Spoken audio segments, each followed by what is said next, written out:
നമ്മൾ പെട്രോളിൻ്റെയും ഡീസലിൻ്റെയും കാര്യത്തിലേക്ക് വന്നാൽ പ്രീമിയം പെട്രോളിൻ്റെ വില 114 രൂപയായി കൊച്ചിയിൽ മാറിക്കഴിഞ്ഞു. ഇനി പ്രീമിയം അല്ല, സാധാരണ പെട്രോളും ഡീസലും ഒക്കെ വില കൂടുമോ എന്നൊരു ആശങ്കയുണ്ട്. ചില പെട്രോൾ ബാങ്കുകളാണെങ്കിൽ അവരുടെ കമ്പനികൾക്ക്, അതായത് ഓയിൽ കമ്പനികൾക്ക് കൊടുക്കേണ്ട പണം കൃത്യമായി കൊടുക്കാത്തത് കൊണ്ടും ക്രെഡിറ്റ് ഏർപ്പാടായതുകൊണ്ടും പല ഓട്ടോ ഈ പറയുന്ന ഓട്ടോ ഫ്യൂവൽ സ്റ്റേഷനുകളുണ്ടല്ലോ, പെട്രോൾ പമ്പുകൾ, ഇതെല്ലാം അടച്ചിട്ടിരിക്കുന്ന അവസ്ഥ കൂടിയുണ്ട്. ഇപ്പോൾ ഞങ്ങളുടെ പ്രതിനിധി ശരത് എസ് നല്ലളത്ത് ഓട്ടോ LPG നിറയ്ക്കുന്ന ഒരു സ്ഥലത്തുണ്ട്. Good morning Sarath.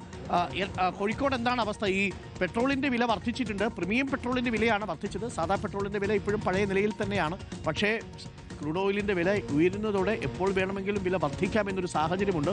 ഓട്ടോ LPGയുടെ അവസ്ഥ എന്താണ് കോഴിക്കോട് നഗരത്തിൽ? ഹോട്ടലുകളൊക്കെ പ്രവർത്തിക്കുന്നുണ്ടോ? ചില ഹോട്ടലുകൾ കൂടുതൽ അടച്ചോ? ഇന്നലെ പെരുന്നാളായതുകൊണ്ട് ചില ഹോട്ടലുകൾ അടച്ചിട്ടിരുന്നു എന്നാണ് മനസ്സിലാക്കുന്നത്. എന്താണ് അവസ്ഥ കോഴിക്കോട്? അരുൺകുമാർ, അതായത് നമുക്കറിയാം ഓട്ടോ LPG വലിയ പ്രതിസന്ധിയാണ്. കാരണം ഈ സമയത്ത് അവർക്ക് വില വർധനവ് വലിയ തിരിച്ചടിയാകുന്നു എന്നുള്ളതാണ്. കഴിഞ്ഞ രണ്ടാഴ്ചക്കിടെ 22 രൂപയിലധികമാണ് വില വർദ്ധിച്ചത്. അതായത് രണ്ടാഴ്ച മുമ്പ് 62 രൂപയായിരുന്ന LPGക്ക് ഇന്നിപ്പോൾ 84.95 രൂപ, അതായത് 23 രൂപയോളം വർദ്ധിച്ചു എന്നുള്ളതാണ് ഈ LPG ഓട്ടോ ഉടമകളൊക്കെ തന്നെ വലിയ പ്രതിസന്ധിയിലാക്കുന്നത്. പെട്രോൾ വിലയോട് ഏകദേശം അടുത്തേക്ക് വരുന്നു LPG ഓട്ടോ. നമുക്കറിയാം വലിയ ലാഭം പ്രതീക്ഷിച്ചാണ് LPG ഓട്ടോ ആളുകൾ എടുക്കുന്നത്. പക്ഷേ അതിന് പോലും ലാഭമില്ലാത്ത രീതിയിൽ പ്രതിസന്ധിയിലേക്ക് കാര്യങ്ങൾ എത്തി എന്നുള്ളതാണ്. നമുക്കിപ്പം ഇവിടെ LPG നിറയ്ക്കാൻ വേണ്ടി വന്ന ഓട്ടോ ഉടമകളുണ്ട്. ചേട്ടാ, എങ്ങനെയാണ് ഇപ്പോൾ വില വർധനവ്? രണ്ടാഴ്ചക്കിടെ 22 രൂപയാണ് വർദ്ധിച്ചത്. മുതലാകുമോ ഇപ്പോൾ ഓട്ടോ? എങ്ങനെ പോകുന്നുള്ളൂ, വേറെ ഒന്നും വലിയ ലാഭമൊന്നും ഉണ്ടാവില്ല. എത്രയായിരുന്നു രണ്ടാഴ്ച മുമ്പ് ഉള്ള വില? 64. പിന്നെ ഫസ്റ്റ് തന്നെ 45 ആദ്യം തുടക്കത്തിലൊക്കെ 49. യുദ്ധത്തിന് മുൻപ് 64 ആയിരുന്നു. 64. ഇന്നിപ്പോൾ ഒരാഴ്ച ഇപ്പോൾ 84-95. ഓട്ടോ ഓടിച്ചാൽ മുതലാവോ? ഇത്രയും ഓട്ടോ ഓടിച്ചാൽ മുതലാവില്ല. ഞാനിപ്പോൾ ഒരു 18 കിലോമീറ്റർ ഓടിയിട്ടാണ് ഇവിടെ എണ്ണ അടിക്കാൻ പറ്റുന്നത്. ഞാൻ കക്കോടിയാണ്. അതാണ്.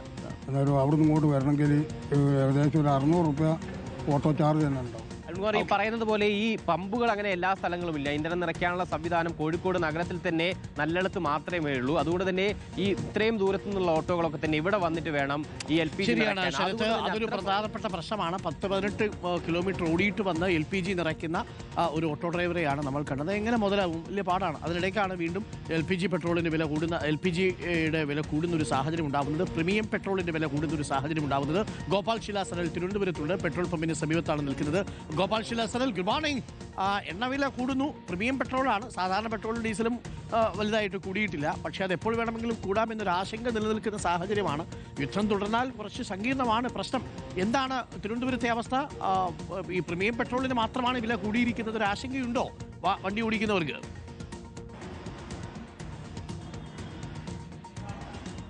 വണ്ടി ഓടിക്കുന്നവർക്കും അതുപോലെ തന്നെ പമ്പിലുള്ളവർക്കും ഒരുപോലെ ആശങ്കയുണ്ട് എന്നതാണ് അരുൺകുമാർ സൂചിപ്പിക്കേണ്ടതായിട്ടുള്ളത്. ഞാനിപ്പോൾ നിൽക്കുന്നത് തിരുവനന്തപുരം കരമനയിലെ ഭാരത് പെട്രോളിയത്തിന്റെ പമ്പിലാണ്. ഭാരത് പെട്രോളിയത്തിന് സ്പീഡ്, അതായത് പ്രീമിയം പെട്രോളിന് അറിയപ്പെടുന്നത് സ്പീഡ് പെട്രോൾ എന്നാണ്. ഇവിടെ ഇന്നത്തെ തുക 114.78 രൂപയാണ് ഇന്നത്തെ തുക. അതേവിടെ ചേട്ടൻ പെട്രോൾ അടിക്കുന്നുണ്ട്. ചേട്ടാ, പ്രീമിയം ആണോ അടിക്കുന്നത്?